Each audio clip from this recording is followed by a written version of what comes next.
Boa noite novamente, a todos que estão presentes, aos que vão ouvir posteriormente. Nós estamos mais uma vez aqui reunidos para que a gente consiga conversar sobre mais um assunto que nós não compreendemos, nós não entendemos, nós vivemos, é a realidade das nossas igrejas. E o assunto de hoje nós vamos falar sobre famílias desestruturadas, famílias disfuncionais, e quem vai trazer a abordagem é a Annelise, e ela vai iniciar, já pode se apresentando, e é isso aí. Então tá, boa noite. Vai falar hoje de família. Todo mundo vem de uma, né? E uma coisa que eu acredito é que é sempre importante a gente saber de que lugar essa pessoa fala. A gente fala muito de lugar de fala, porque a nossa fala ela tá sempre carregada do que a gente tem de vivência, de bagagem, tanto de vida quanto acadêmica, profissionalmente. Então, eu coloquei uma pergunta, né? Famílias desestruturadas, não vai dar para eu ficar ouvindo todo mundo, mas como eu sou psicóloga, eu sou acostumada a ter um método meio socrático, assim, de tudo fazer uma pergunta, não de dar respostas, né? Então, durante a minha fala, eu vou querer trazer algumas indagações para a gente tentar fechar junto no tempo de pergunta e resposta, trocar. Então, famílias desestruturadas, eu vou fazendo as perguntas, vocês vão respondendo na cabeça, tá?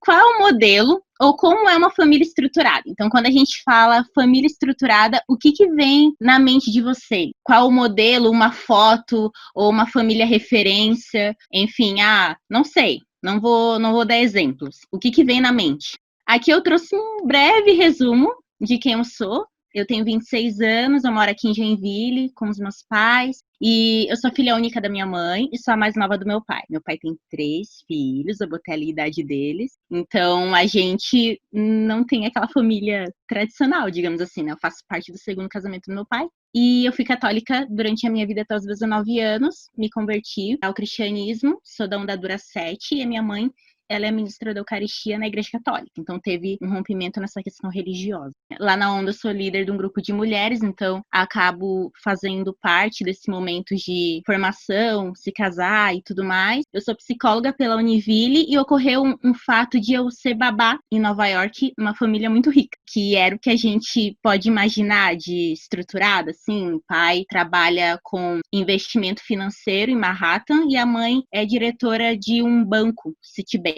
Né, 2 crianças lindas, saudáveis, e eu nunca vi tanta briga na minha vida, né? Foi um período bem difícil para mim, porque eu não sou acostumada. Então, quebrou um pouco desse estereótipo que eu tinha, digamos assim, de família estruturada. Vi que era de uma outra ordem ali. Daí agora eu tô finalizando uma pós de transtornos psíquicos da infância e adolescência. Então, só hoje o meu dia foi dar muita devolutiva para pai e mãe, muita dica, tipo, pai, lê um livro com teu filho.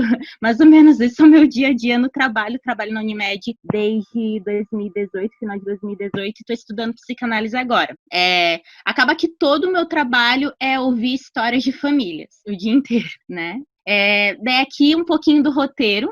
Primeiro a gente vai falar sobre família estruturada versus desestruturada a partir da psicanálise. Eu peguei um artigo que tá, eu acho que com uma linguagem bem legal para a gente entender. Depois compartilhar algumas notícias de família no Brasil. Quando a gente bota no Google família desestruturada, o que vem também, como que a mídia vende essa ideia, eu acho, de quem que é a família desestruturada. Vamos tentar refletir um pouco disso. E por último, os modelos de família da Bíblia e o que a Bíblia fala sobre família. E para a gente fechar, o que se faz necessário da gente. Daí o artigo que eu retirei, ele é dessa psicanalista Maria Rita Kell, de um jornal chamado Jornal Opção, e daí o título é Família Estruturada. Não é uma questão de tipo, mas de autoridade. Então eu acho que para a gente entender um pouquinho de como que as terapias lidam com as famílias, né? Então, independente da religião que o psicólogo tem, por exemplo, a gente tem que ter uma mesma atuação, né? E como fazer isso. Então aqui ela fala que uma família é desestruturada quando o lugar dos pais está vazio. Então, ela vai construir esse pensamento. Então, aqui ela inicia dizendo que é possível que uma criança ela não tenha pai, não tenha mãe, seja criada ali, como ela colocou, pela avó, que é algo bem frequente hoje em dia, que não é esse problema central, apesar de gerar problemas, mas não é esse problema. O problema mesmo é ela crescer sem uma referência. Então, é muito importante primeiro ponto, assim, para ter uma estrutura, ter alguém de referência. Daí ali eu brinquei, família tradicional brasileira. Esse primeiro exemplo é a família, o nome é fictício, mas é um caso real que ela atendeu, da Lourdes e do Roberto. Eles casaram na década de 70 e eles tiveram 3 filhos, algo que era bem comum. Hoje em dia as pessoas tendem a querer ter menos, assim. E eles tiveram 2 meninas e um menino. Então, era aquela típica família tradicional que casou com véu, grinalda na igreja, tudo certinho. Mas o que aconteceu logo após o casamento, que foi bem triste e causou uma ruptura muito grande, foi o alcoolismo. O pai, ele sempre foi alcoólatra. E decorrente desse vício, dessa doença, ele, em muitos momentos, insultava a mãe, tratava ela como um objeto. Os filhos viram ela sendo muito humilhada, espancada. Ela sofria, os filhos sofriam tudo junto. Quando a mais nova tinha em torno de 20 anos, eles se separaram. E o que essa analista reparou é que os filhos estavam repetindo o que eles viveram. A gente chama na clínica de ciclo da autossabotagem. Tem um livro que eu gosto bastante, esse daqui, que ele dá um monte de exemplo, o quanto que a gente repete escolhas boas, mas mais as ruins dos nossos pais e como quebrar isso na terapia. Então, eles viveram uma família desestruturada, digamos assim, e acabaram repetindo isso nas próprias famílias. Então, esse é o caso 1. O caso 2 é da Dawn. Ela é canadense, os pais dela são separados e ela viveu com o pai dela durante a infância e adolescência. Mas desde que o pai morava com a mãe, ele sempre traiu muito a mãe. E daí ela via muito o pai sempre com namorados. Então era uma rotatividade muito grande de namorados, era um lar bem conturbado. E quando ela tinha 30 anos, ela colocou que o fato de o pai não gostar de mulheres tinha mudado a vida dela e que os relacionamentos dele com outros homens, além da vida profissional, enfim, toda complicada, acabou por distanciar ela dele. Então, ela disse que isso gerou trauma e ela escreveu um livro afirmando que o ideal é a família biológica tradicional, que acaba desenvolvendo na pessoa dons únicos e complementares. E ela cita que a maior parte dos presidiários não teria tido a referência dos pais, a companhia dos pais. Então, ela meio que associa a falta da figura paterna com a criminalidade. Então, isso é uma fala da Dawn. Então, aqui traz uma questão, assim, né? O que seria uma família tradicional? Porque isso a gente pode gerar um peso na vida das pessoas quando a gente acha que quando não está dentro daquele estereótipo não é uma família estruturada. Então, uma mãe que o marido morreu ou se separou não pode ter uma família estruturada, né? Enfim, daqui ela coloca que essa família que a gente conhece, ela começou de forma mais forte no início do século XIX e ela começou a ter uma crise a partir de 77, que foi quando foi aprovada a lei do divórcio. Então, a gente costuma ouvir, antigamente os casamentos duravam mais, mas com que qualidade, tendo em vista que, enfim, muita gente relata de que via mãe apanhando do pai, enfim, uma série de situações bem difíceis. Então, aqui, relatos de 2 dramas, ambos tão verídicos quanto diferentes na origem e semelhantes no resultado. Então, o primeiro chega a tornar irônicos alguns argumentos do segundo, porque a Dawn, ela fala que o ideal é a primeira família. A gente viu que houve alguns problemas ali, né? A gente vai construindo isso no decorrer do papo. Então, o fato é que as histórias, elas parecem ter menos a ver com quem é o pai, quem é a mãe, se tem um pai e uma mãe, né? Enfim, aqui eles estão dando um respaldo para o casamento gay, no caso desse artigo. Mas aqui o ponto que eu quero focar é que ela coloca que o importante é a qualidade do envolvimento. Tanto a garota canadense quanto os filhos, eles não receberam de quem os deveria acolher e educar esse suporte, porque os pais estavam muito complicados dentro das suas próprias questões para poder dar esse suporte. Então, aqui eu trouxe uma imagem, eu não assisto, nunca vi, mas eu sei que existe essa série que é Modern Family, e do pouco que eu sei, tem vários tipos de constituição de família. Então, eu pesquisando, foi muito que apareceu de hoje, assim, é bem comum na clínica, essa mãe foi casada com esse pai, dela se separou, dela teve filho com esse novo marido, que tinha uma filha no outro casamento, os meus, os seus, os nossos. Isso é bem, bem comum hoje em dia, né? Então, tem vários modelos de família. E ali coloco novamente, né, que o que não pode deixar de existir é alguém ser referência, um apoio. E também um ponto de interdição. O que é um ponto de interdição? É alguém que corrige, né? Alguém que tem moral para corrigir. Então é bem comum eu ouvir também, comigo eu posso falar não, que ele corre no mercado, toca o terror, mas se o pai chega e fala para, ele para, né? Então tem uma voz, tem uma lei ali que circula que é importante para a educação da criança. Então aqui também tem outro ponto. Muita gente fala que o motivo central da criminalidade, da violência, é a falta de estrutura familiar. A gente pode concordar com isso, tanto que muitas vezes até falam, mas tem pai, tem mãe, tem uma família ótima. A gente não sabe como que se deu aquela relação, como que se deu aquele afeto, como que foi, não gerando culpa em relação aos pais, mas eles são os responsáveis. Então, até aqui traz duas opiniões dessa falta de pai, né? Então, tem aquele pai provedor da casa, talvez no modelo mais arcaico, aquele que chega, fala, grita e ninguém mais fala nada e bate, né? Enfim, aqui até colocou dá sintomas mais elevados para restaurar a ordem. E o pai, que é o pai que a psicologia acredita, que a psicanálise acredita, é a figura que coloca a lei e a autoridade que o filho necessita.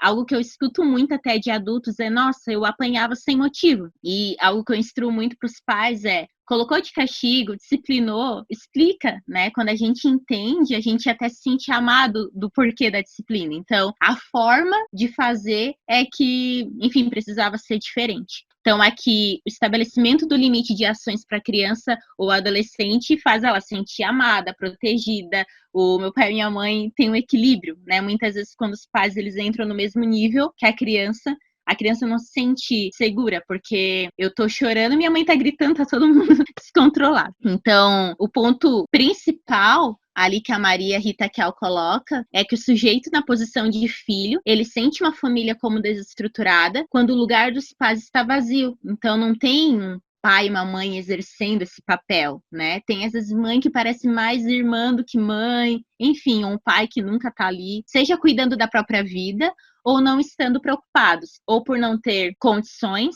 ou por serem infantis, ou porque o pai é alcoólatra e por aí vai. Isso é uma família desestruturada. Mas se é um adulto com autoridade, esse triângulo se segura. Então, algumas notícias que eu vi sobre famílias desestruturadas. Eu vi que tá tendo um chat, já vou ver. Sobre a Down do Canadá, né? Enfim, a gente parte daquilo que eu falei no começo. Todo mundo sempre fala a partir de um lugar. Então, a gente nunca pode ouvir alguém e achar que é uma verdade absoluta. A gente tem que ouvir de onde essa pessoa tá para poder entender de onde que é a fala dela. Então, nitidamente, o trauma que ela viveu foi muito grande e ela fez o que a gente chama de sublimação. Ela está elaborando o sentimento dela, produzindo algo, e a produção dela foi um livro. Então, talvez na intenção de alertar famílias ou de encontrar gente que concorde com ela para ela se sentir acolhida, porque o que ela nunca sentiu foi isso, né? Talvez acolhida. Enfim, tô aqui dando hipóteses, né? Mas a ideia dessa autora do artigo era justamente gerar provocação, não fechar o modelo, né? Tanto que ela não dá um modelo, ela dá dica do que seria interessante, né? E dois modos de família que não deu certo para colocar aqui. Não garante o fato de, eu casei com meu marido na igreja, tudo lindo. Isso não garante nada. Se trata de muito mais. Então, aqui essa notícia que eu achei no Google, que eu achei interessante. Só o título, tá? Não vou compartilhar o resto. Em 10 anos, o Brasil ganha mais de 1 milhão de famílias formadas por mães solteiras. Então, é uma realidade bem forte no Brasil. Muitas famílias têm mãe, não tem pai, né? Muita gente até que tem pai, mas não tem um pai. O pai, ele é de enfeite, assim, né? E isso é algo muito, muito forte, porque gera impactos financeiros, gera impactos emocionais. Por exemplo, teve um caso que eu atendi que a menina adolescente era muito colada na mãe, não tinha relação com o pai. E um dia eu só falei assim no atendimento, falei, pai, quando vocês forem na praia, chama ela pra sair sem a mãe, só vocês dois, e fala o quanto você ama ela, quanto que ela é linda, quanto que você desejou ter uma filha e, né, você teve ela. Daí ele começou a ficar emocionado, assim, dele, não sei se eu consigo. Daí eu falei, não, consegue. E ele fez isso. E ela tinha muita crise de ansiedade. Magicamente, ela chegou na outra sessão e falou, nossa, Nelisa, aconteceu algo que eu nunca vivi. Deu o quê? Fui pra praia com meu pai, ele falou um monte de coisa, né? E aquilo foi tão importante pra mim. Então, ela que tinha muita dificuldade de autoestima, talvez ainda tenha questões, porque ser adolescente não é fácil, a crise de ansiedade dela foi embora. Esse homem que tem um lugar muito importante na vida dela, afirmar algo sobre ela, deu um lugar. Às vezes é algo que parece meio bobo, mas é o que muita gente precisa, assim. Então, aqui foi uma notícia. A segunda, desestruturação familiar é uma das principais causas da violência, segundo estudantes. Então, era uma pesquisa que falava sobre o Enem, nesse artigo aqui, e que os estudantes falavam que um dos motivos que mais atrapalha, digamos assim, é a desigualdade social, que a gente falou com a Isa segunda-feira, a falta de escolaridade e a desestruturação familiar. É um ponto bem importante. Daí aqui eu achei um site que fala dos 7 maus hábitos que podem desestruturar sua família. Eu ia falar isso no final, mas eu acho que cabe aqui. Às vezes, na vida da gente, a gente tem sempre a olhar no outro. Então, talvez eu tô contando esse monte de história, vocês estão lembrando de um monte de gente, né? Mas algo que eu queria muito era que a gente, independente se namora, se é casado, se é solteiro, principalmente se for solteiro, se avaliar. Então, por exemplo, ali, coloca 7 maus hábitos.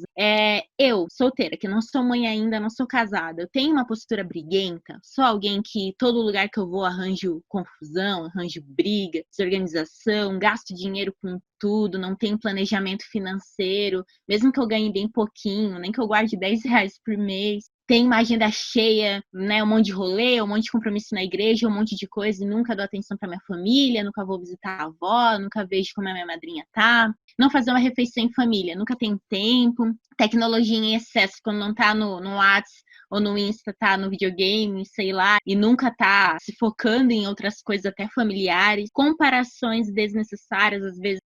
Porque o meu pai não é como o pai da fulana, minha mãe não é como a mãe da fulana, meu corpo não é como o corpo da fulana, nunca tá contente. Se você já tem esse movimento sendo solteiro, né, sendo solteira, você vai replicar isso independente do lugar que você tiver, da dinâmica que você ocupar familiar. Se você se percebe esse exemplo bem superficial que eu trouxe e já tenta trabalhar isso antes de construir a tua própria família, você já tá cooperando para uma família estruturada. Você sabe dizer qual o país com maior índice de famílias desestruturadas? Então, é algo que não tem como a gente contabilizar, né? Porque a gente pode acabar sendo injusto, né? Foi até a discussão que eu trouxe inicialmente. A gente pode ter uma mãe que cria filhos sozinha decorrente de ou um falecimento do marido, ou sei lá. Pode ser, Bruno? Lugares que tem guerra, né? Oriente Médio. O Brasil tá em guerra, é verdade. Mas, por exemplo, a gente não generalizar. É óbvio que qual que seria o ideal? Um pai e uma mãe emocionalmente estáveis, trabalhando juntos na educação do filho, trabalhando juntos na manutenção do lar, se amando muito. Eu sempre falo para os pais, o maior presente que eles podem dar para os filhos é amor, limite. Criança dormindo no quarto dela, não no meio do pai e da mãe. Pai e mãe se amando muito, tendo amor de verdade, botando limite, hoje você vai pra casa da avó, da amiguinha, que o papai e a mamãe vai ter um final de semana no Hotel Fazenda namorando. Esse tipo de limite, eu acho que é bem importante também. Acho que dá pra dizer que é raro ter uma família realmente estruturada. Dentro desse ideal, sim, a gente já vai continuar, acho que vai dar pra gente pensar um pouquinho mais. Qual que é o nosso ideal e o que se faz possível também, né? Então, exemplos bíblicos. O que eu pensei? Eu fiz bem, assim, da minha cabeça, tá? Se eu tiver errado o nome de alguém, vocês me corrigem. Eu tava pensando, né? Abraão, pai de multidões, teve Isaac junto com a Sara. Mas ele tinha tido antes Ismael com Agar. E ele mandou Agar embora porque a Sara tava bolada junto com Ismael. Vocês têm noção quanto que isso é errado? Assim, isso é muito errado.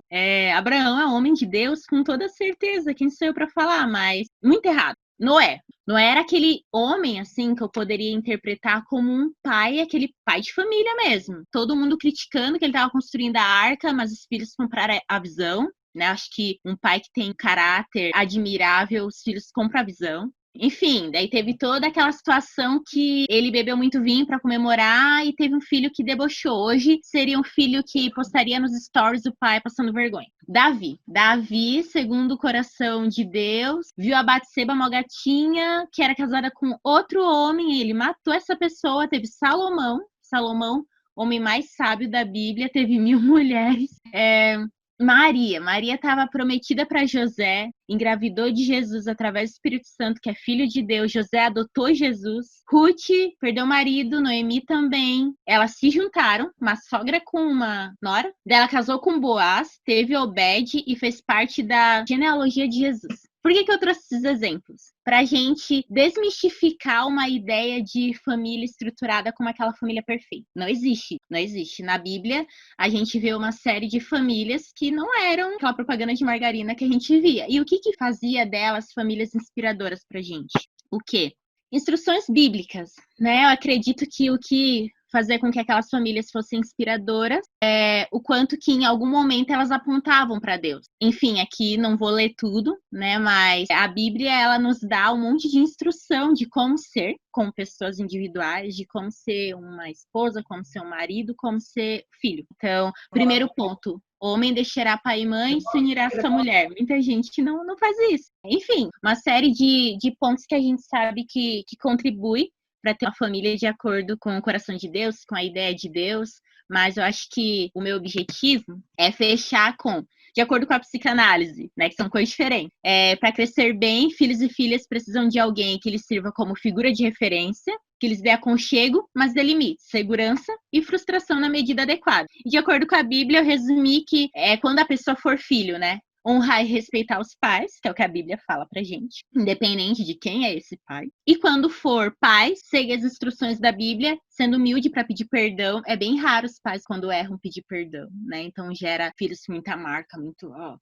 Mudar, colocando autoridade através do caráter parecido com Jesus, né? Então, não brigando, não porque é o que grita, mas ter um caráter tão parecido com Jesus que é admirável e por isso os filhos respeitam, né? Então, não com a isenção de erros, a gente é humano, a gente vai errar, né? Isso é inerente à condição humana, eu coloquei ali. Então, um ponto que eu acho que foi até o que eu tentei trazer no PowerPoint é de que na vida real ocorre muito menos o ideal, né? Então, a gente trabalha muito mais com reparação de erros do que com instrução, e esse é um problema, né? O que a gente tá conversando aqui, de alguma forma, tá nos instruindo mutuamente. Acho que a maioria que é solteiro, não tem filho ainda, é o ideal, né? É importante que as pessoas tenham algumas áreas da vida já bem estabelecidas antes de casar? É importante. Mas deixa eu tentar responder o que você perguntou. A tua dúvida estava exatamente aonde, Bruno, Se esse pensamento ele é correto, se tem algum tipo de base para a gente afirmar isso, porque assim, eu achei sensato, só que como não é minha área de estudo, eu nunca vivi isso, né? Super Então sensato. não sei dizer se é isso mesmo. Super sensato. Então, não tem nada na psicologia que determine tempos, assim, né? A gente acredita, enfim, tem fase de desenvolvimento. Isso a gente estuda. Por exemplo, uma informação que eu acho que é importante. A última área do cérebro que fica mielinizada, que é o que a gente chama de maturação, é quando ela fica pronta, é no lobo pré-frontal, que é responsável por tomada de decisão. Então, as crianças, elas não têm muito filtro para escolher, para ai, olha ali, aquilo ali parece bonitinha, uma tomada. Não tem a racionalização de se eu encostar, eu vou levar um choque, eu posso morrer. Não, vai lá e encosta, né? Então, essa área do cérebro, ela fica pronta, digamos assim, de 18, 17 a 20, 21, 22 anos. Por isso que a adolescente já só dá bola fora. Sim, claro que tem gente que tem uma estrutura biológica, tem um ambiente familiar, tem uma educação, que consegue ter mais resiliência, consegue aguardar. Tem criança que é pequenininha e isso eu falo, você pode sentar aqui um pouquinho para eu poder pegar tal coisa? A criança fica. Tem criança que já correu, já deu 1000 cambalhotas, já quebrou um lustre e, entendeu? Então, enfim, pode ter alguma patologia também, de hiperatividade, mas enfim,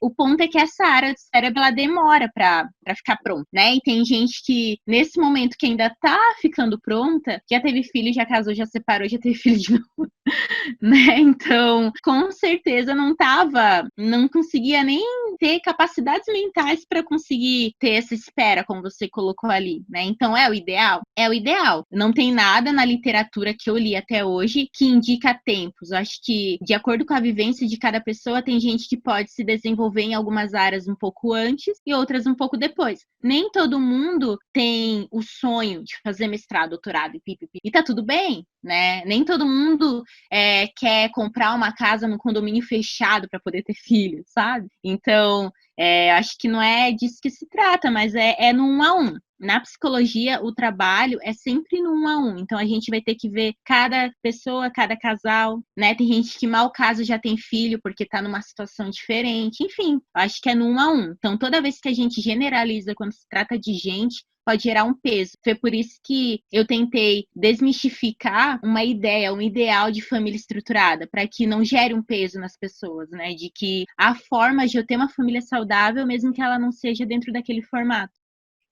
Eu não sei se foge um pouco do tema, mas você tocou nesse assunto durante sua fala e eu achei bem interessante. Como que a gente pode ajudar as adolescentes que sofrem com problemas de autoestima sem ser tão invasivo? A gente só identifica, percebe características, mas como que a gente pode ajudar sem ser tão invasivo, sem até entrar na questão familiar, por exemplo? Então, geralmente adolescente é um público bem difícil, tanto que tem muitos psicólogos que têm um certo medo, assim, né? Porque emocionalmente é muito forte tudo que sente, né? Tem muita transformação, então a gente diz que adolescente vive um luto de uma fase muito legal, que é a infância. Então, é um luto do corpo, você deixa de ter um corpo que, tudo bem se eu brincasse de vestido e todo mundo visse minha calcinha, agora não pode mais, né? Então, é muitos lutos, né? E nem todo mundo entende bem, porque pensa, vamos tentar imaginar, uma menina adolescente hoje no Brasil, o corpo dela, que até ontem era infantil, hoje chama a atenção do caminhoneiro que passa na rua, mas ao mesmo tempo ela não chama a atenção do pai que ela tem, por exemplo. Então, é muito difícil. Como a gente ajuda no empoderamento? Eu acredito em algo que se chama referência. Então, hoje, por exemplo, uma menina que eu atendo, quase todo mundo que eu atendo é criança branca, né? Adolescente, adulto branco. Acho que muito porque na minha cidade a porcentagem de negra é pequena. Então, é bem comum eles olharem e ficar meio, não tava acostumada a ter uma psicóloga negra, né? E hoje uma menininha que eu atendo, bem loirinha, trouxe uma Barbie negra. E dela ficou, você viu o brinquedo que eu trouxe? Eu falei, vi. Dela, você não tá reparando nada?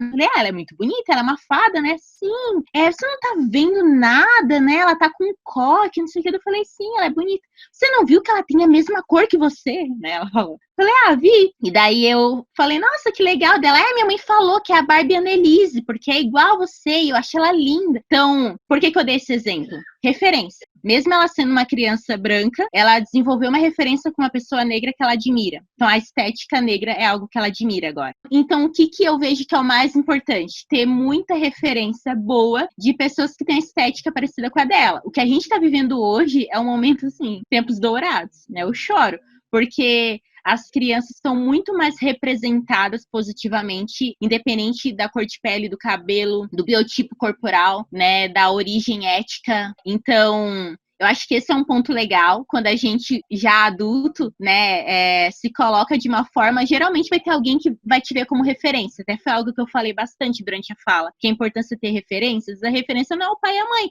mas é a vizinha que é advogada e o meu sonho agora é ser advogada porque ela é incrível, me trata super bem, quando me vê dá tchau, né? Então, acho que esse é um ponto. Diretamente para adolescente, a gente pode afirmar algumas coisas para ela, mas geralmente o que vai gerar um efeito é de quem ela realmente quer essa afirmação. Então, assim, pode todos os meninos da escola achar ela gata, falar que ela é linda, mas se o pai e a mãe dela, que é quem ela quer que fale que ela é linda, especial e o amor da vida deles não fala, ela vai continuar depressiva, um exemplo. Então, a gente pode tentar agir tentando ser referência, tentando ser um acolhimento também. Às vezes não precisa ser formado em psicologia para acolher alguém, né? Só se colocar à disposição. Parece que não tá fazendo nada, mas a gente já tá fazendo muito. Colocando, olha, não sei se você confia em mim, mas eu tô aqui. Eu acho que é por aí. A gente não consegue fazer o que no fundo, é só aquela pessoa, né? Tem maridos de mulheres depressivas que eu atendo e eu falo, olha, não adianta falar que a tua mulher é maravilhosa. É você que tem que falar. Compra um buquê, leva pra jantar, sabe? Falar que ama ela todo dia, né? Porque tá casada há 30 anos que não fala mais. Então, não adianta eu, como terapeuta, falar, o chefe falar que ela é uma funcionária incrível, é você, marido dela, tem que amar ela direito. Então, às vezes a gente tenta dar um suporte, mas é a pessoa que tem que fazer, que tem que falar. Então, na sua fala aí agora, você disse que às vezes a referência pode ser um vizinho, pode ser alguém próximo e não necessariamente os pais, né? Então, trazendo para a nossa realidade, né? Imagina que todos aqui sejam cristãos e a gente vive no contexto eclesiástico, religioso e tudo mais. E nesse contexto tem muitas crianças com famílias desestruturadas, assim, sabe? Uhum. E como a gente vive nesse contexto, você acha que é possível nós termos essa referência para essas famílias? Eu falo é possível por quê? Porque tem toda essa questão, por exemplo, de proximidade muito grande entre adulto e criança, principalmente se tratando de homem. O Lucas que vai me entender agora. Quando você é homem em ministério infantil, por exemplo, tem sempre uma questão muito delicada, porque aí a gente entende, sabe? A gente entende que tem muitos pais que não gostam que a criança fique com o homem, então é uma questão muito sensível, digamos assim. Então, como que você acha que a gente pode ser, nesse contexto religioso, para essas crianças, adolescentes e tudo mais, que são de famílias desestruturadas, que não têm uma referência, como a gente pode ser essa referência sem invadir uma área que é delicada, que é perigosa, digamos assim? Bem delicada, bem perigosa. Uma coisa que eu acredito é que tem sempre alguém olhando pra gente, né? Até foi algo que eu falei hoje, assim, perguntando quem que dava bom dia. Às vezes a gente acha que ninguém tá reparando, mas criança, principalmente, ela é muito observadora e muito espelho, né? Então, às vezes, a criança, ela vai no dia, lá na minha igreja é o Kinder, né? Que é o Ministério Infantil. Mas eu só fico com ela 1 horinha da semana inteira, acho que eu não consigo dar um suporte. Eu acredito que sim, tem muito adulto que tem referências e memórias afetivas que definiram quem ele é hoje com Jesus ou profissionalmente de salinha infantil. Então, eu acho que dentro do que cabe a gente, dá para ser referência. Claro, não tão grande quanto a gente gostaria, mas dá, até porque quando se trata de criança, é muito delicado, por quê? Porque para um conselho tutelar tirar uma criança da tutela da família, tem que ser algo muito, mas muito grave. Eles vão tentar sempre colocar em alguém da família. Às vezes todo mundo da família é meio assim, né? Então, tem criança que eu conheço, ou no atendimento, ou na vida, assim, que dá vontade de falar, queria levar para minha casa.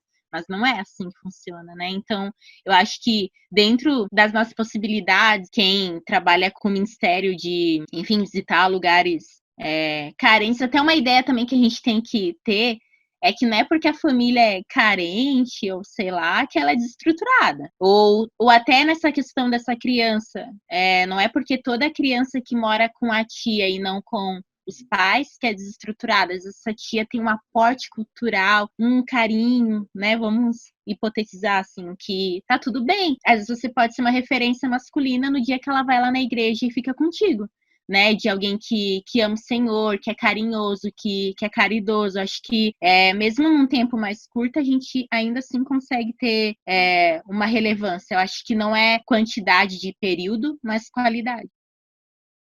Annelise, tudo Oi. bem? Deixa eu te perguntar. A gente, então, pode tirar que famílias desestruturadas são aquelas que fazem mal para as pessoas que estão dentro da família. Por exemplo, eu observo a família de um vizinho, ao meu ver, a família desestruturada. Mas para os que estão vivendo na família, não é desestruturada. Então, não se configura como uma família desestruturada, certo? Depende, porque a gente, na psicanálise, diz que temos mecanismos de defesa do ego. Um deles é a negação. Então, às vezes, é tão doído para mim reconhecer que tá ruim, que eu vivo fingindo que não tá, né? Ou o que eu conheço de modelo é aquilo, porque assim, a gente tem lei que protege a criança, o adolescente. Então, tudo aquilo que foge, por exemplo, do que tá ali na lei, tá errado, e é por isso que tem muita criança que é abrigada, né? Porque não é porque o pai e a mãe não amavam, é porque o pai e a mãe colocaram em situação de vulnerabilidade, por exemplo. Então, por mais que eu ache que tá tudo bem, se de acordo com a lei não tiver, tá tudo errado, tá tudo mal, né? Ou eu posso também estar ali dentro daquela confusão, né? E não tá me percebendo que tá muito errado. E quando eu saio daquilo por algum motivo e olho de fora, eu me dou conta e daí começa os traumas. Eu começo a ver que muita coisa tá errada, né? Então, acho que a tua pergunta foi que se a pessoa não sente que tá errado, tá tudo bem? Isso? Não, eu tô na questão foi dentro da lei, dentro da normalidade. Uhum. É dentro da lei, dentro da norma. E a pessoa tá tudo bem com aquilo. Isso, porque eu acho que como tu falou, na psicologia é muito 1 a 1. Então, a minha vivência vai dizer algo. Então, acredito que, por exemplo, eu posso me chocar com uma família que para eles é algo normal e tá tudo bem, certo? pode ser que tenha alguma patologia ali grupal. A gente não sabe. Por exemplo, eu vou achar bem estranho se meu vizinho for acumulador e a gente nem vê a casa dele porque tem um monte de lixo. E pra ele tá tudo bem morar ali. Mas nitidamente pra gente tem uma patologia, né? Um exemplo. Ou, sei lá, muita coisa pode ser estranha. Ou, a casa vive numa bagunça, numa sujeira. A gente sabe que tem que ter uma limpeza pra ser saudável, pra viver. Não dá pra ir lá se meter e, enfim. Mas mesmo que dentro da lei, é que eu teria que entender um pouco mais do que acontece, assim. Mas sim, a gente vai ler tudo a partir da nossa vivência, né? A partir do nosso background, da nossa carga de história. Então, é importante a gente cuidar para que a gente não tenha um ideal, né? E ache que tudo que foge daquele ideal é ruim. Às vezes está todo mundo bem dentro daquilo. Às vezes pode ter alguma patologia e teria que tratar. Às vezes é uma negação porque me dói muito ver que a minha realidade está bem errada e eu não sei se eu estou disposta a mudar e por aí vai. Eu tenho uma dúvida, assim, que acontece bastante aqui na minha cidade e tudo mais. É que, assim, principalmente na igreja, jovens líderes, com famílias estruturadas, com pai, mãe, tudo juntinho, que tem amor, carinho, né, tudo isso. Tentando lidar com jovens um pouco mais velhos ou até às vezes um pouco mais novos, com a família totalmente desestruturada, onde o pai é com outra mulher, não liga e tudo mais. E assim, como lidar? Porque a maioria das vezes quando eu vejo, tipo, é quase impossível você falar pra pessoa, tipo, vai ficar bem, mas não é isso que ela quer ouvir de você. Ela quer uma solução pra tudo isso. E assim, você pode colocar, não, mas você tem que respeitar o teu padrasto, porque ele, teoricamente, está no lugar do seu pai, mas na cabeça do jovem passa, mas ele não é o meu pai, eu não devo respeito a ele, entendeu? Eu queria saber como lidar com tudo isso, ou até mesmo quando é madrasto e tudo mais. E quando, assim, já encaixando uma coisa na outra, mas quando, assim, sabe, as famílias, entre aspas, se odeiam. Tipo, eu não posso, um exemplo, tá? Eu não posso falar com a minha mãe porque a minha madrasta não gosta da minha mãe, e eu moro com o meu pai. O que eu vou fazer? Eu sinto um carinho muito grande pela minha mãe, mas a minha madrasta não gosta e eu não quero ferir a minha madrasta, mas eu também sinto falta da presença da minha mãe, entendeu? Como lidar com esse tipo de situação com os jovens, principalmente. Bem complicado e acontece bastante. A gente chama na lei de alienação parental isso. Então é algo bem grave e geralmente sofrimento. Enfim, é até caso jurídico, na verdade. Eu amo quando esse tipo de gente vai para terapia, porque eu como psicóloga, o que acontece muito? Chama pai, chama mãe, chama madrasta, chama um, chama outro. A gente consegue intervir em muita coisa. E a criança ali, ela é uma manobra, um fantoche de prazeres egocêntricos, né? Então, eu não gosto da fulana, vou fazer ela sofrer, tirando algo que ela gosta, que é o filho dela. As pessoas são bem egoístas. Como a gente vai intervir nisso? Como na situação 2, o que eu indicaria, se fosse amiga dessa pessoa, seria, pede pro teu pai, pra tua mãe pra fazer terapia, por algum motivo X, porque ali provavelmente poderia acontecer isso que eu falei, de alguém tentar intermediar pra ajudar nesse sentido, pensando que essa privação de contato com a mãe vai gerar um sofrimento. Ninguém pode ser privado de estar com alguém que é tão importante, ainda mais na infância e adolescência. Porque qualquer outra pessoa que for de fora se meter nisso pode dar um problema bem grande.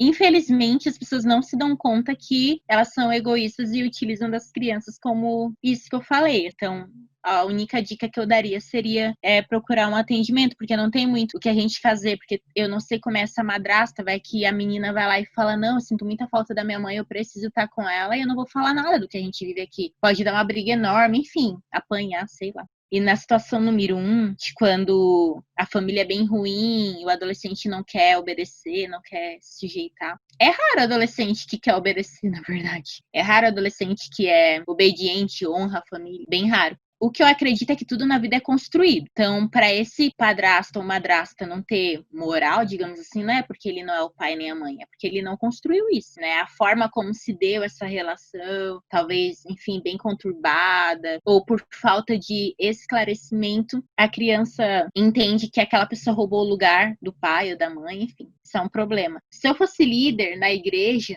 dessa pessoa, que daí é lugares diferentes, ser líder da igreja e ser psicóloga, eu colocaria que mesmo que a pessoa seja grossa, sei lá, tentar não discutir, né? Escuta, vai pro quarto, enfim, tentar evitar momentos de estresse, porque de alguma forma essa pessoa ainda ajuda, talvez, a pagar o aluguel ou comprar comida, enfim, é uma autoridade. E a autoridade a gente se submete, biblicamente falando.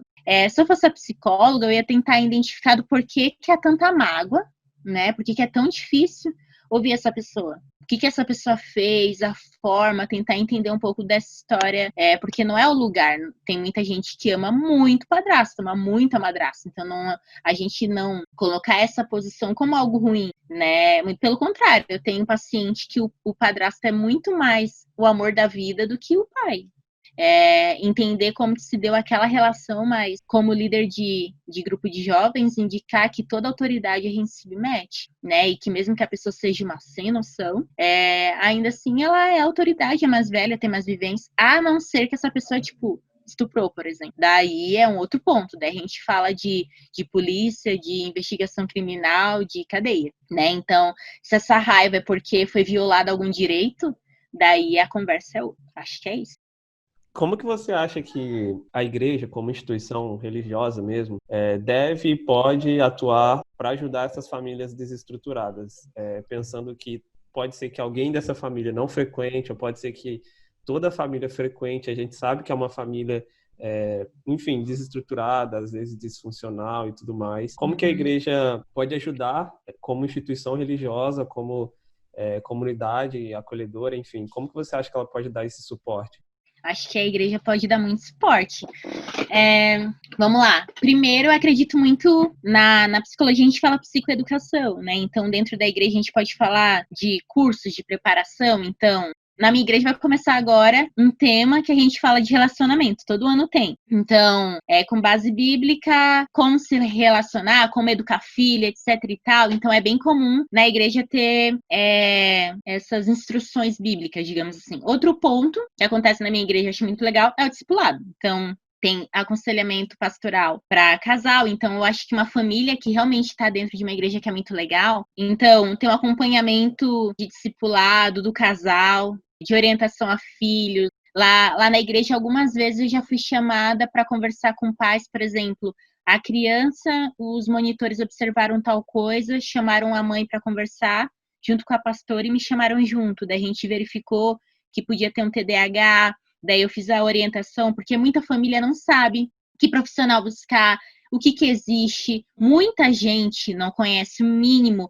Essa situação é de CREAS, é de CRAS, é disso, é daquilo. Dá para entrar em tal programa, em tal projeto. Foi tal que a Isa falou. Tem muita gente que não sabe que existe faculdade federal de graça, né? Então, eu acho que a igreja pode tanto orientar no âmbito eclesiástico da coisa, quanto orientação dessa básica, assim, né? Às vezes, enfim, tem essa questão de discipulado, eu acho que cursos preparatórios eu acho muito legal, tanto grupos de casal, quanto orientação a pais, e por aí vai. Acho que tem muita gente boa dentro das igrejas que pode ajudar. Eu queria saber como pessoas dentro de famílias desestruturadas podem chegar a conversar com os pais para falar, por exemplo, que precisa de um acompanhamento psicológico, porque a gente sabe que dentro da igreja ainda existe muito tabu em relação a isso. Então, acho que é importante destacar esse ponto. Como é que eu, por exemplo, me sinto numa família desestruturada e vejo que necessito de ajuda psicológica? Eu acho que tudo na vida não é o que você fala, é a forma. Então, acho que muita gente tem uma postura muito acusadora e por isso que perde muita oportunidade na vida. Talvez nunca chegar, por tua culpa que tu fez tal coisa, eu tô desse jeito e agora é tua obrigação encontrar uma ajuda para mim. Essa abordagem tu não ganha nada, né? Então, um filho que chega com uma postura acusatória, provavelmente ele vai receber um não, né?